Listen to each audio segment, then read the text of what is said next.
Hiling ng depensa, ideklara ng Korte Suprema na void o walang bisa at unconstitutional ang Section 7 at 8 ng Rules on Impeachment ng Kamara. Kabalbalan yan dahil nasa Constitution mismo yon. Hindi totoo.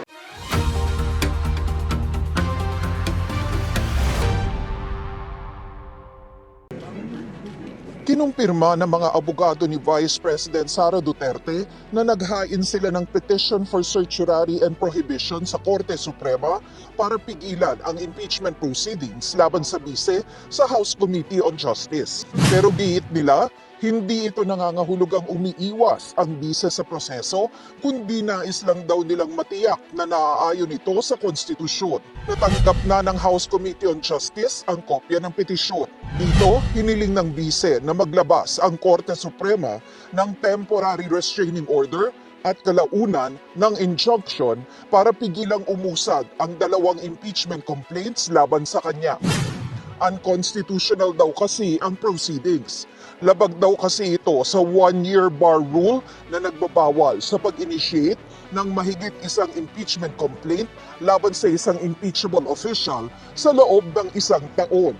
Ang una at pangalawang impeachment complaints daw ay inihain bago ang February 6, 2026 na siya raw petsang sinabi ng Korte Suprema kung kailan pwede na ulit magsampa ng reklamo laban sa bise. Wala rin anilang tamang referral ng mga impeachment complaints sa komite.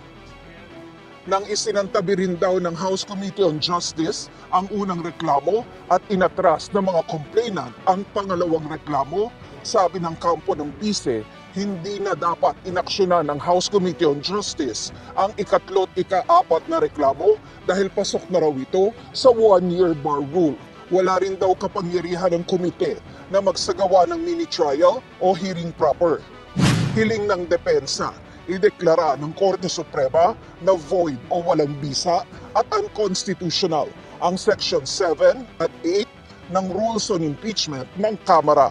Sa Section 7, nakasaad na kapag natukoy ng House Committee on Justice na may sufficient grounds ang impeachment complaints laban sa isang impeachable official, magsasagawa ito ng hearing kung saan may kapangyarihan ng komiteng magpatawag ng mga testigo at mangalap ng mga ebidensya.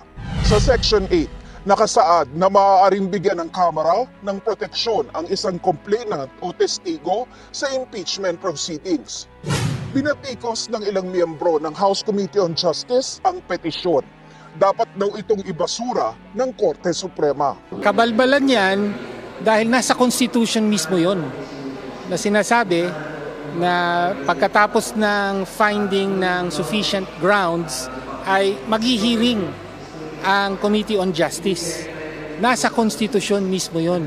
Paano ke-questionin sa Korte Suprema ang Constitution mismo? So, kabalbalan talaga at dapat kagyat na ibasura. Hindi totoo na wala akong valid referral kasi nakita ho ng publiko, nakita ho ng bayan na ang plenaryo po mismo ng Kongreso nag-refer sa House Justice Committee nung pong 4 na impeachment complaints. Yung one-year bar rule, hindi yun po. O yun, pangalawang panlilin lang na naman po sa mga kababayan po natin yun. Kasi una sa lahat, yung pong one-year bar rule, umiira lang po yun pagka po meron na pong referral mula sa plenaryo papunta po sa House Committee on Justice. Ang House Committee on Justice tuloy lang sa trabaho. Hanggat walang temporary restraining order mula sa Korte Suprema, wala raw dahilan para hindi nila gawin ang kanilang mandato. Nagpalabas ang House Committee on Justice ng subpoena kay Securities and Exchange Commission Chair Attorney Francis Edralin Lim na pinahaharap sa April 14 hearing ng komite.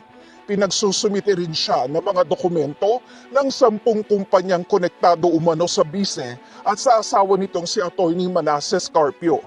Sinagpina rin si Philippine Statistics Authority Undersecretary Claire Dennis Mapa at pinagsusumite ng original copies ng birth, marriage at death certificates ng mga inilista ng Office of the Vice President at ng DepEd na tumanggap ng confidential funds.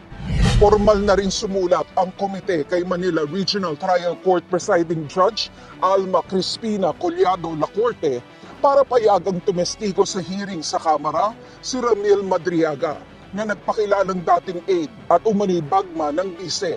Si Madriaga ay kasalukuyang nakadetine dahil sa kasong kidnapping.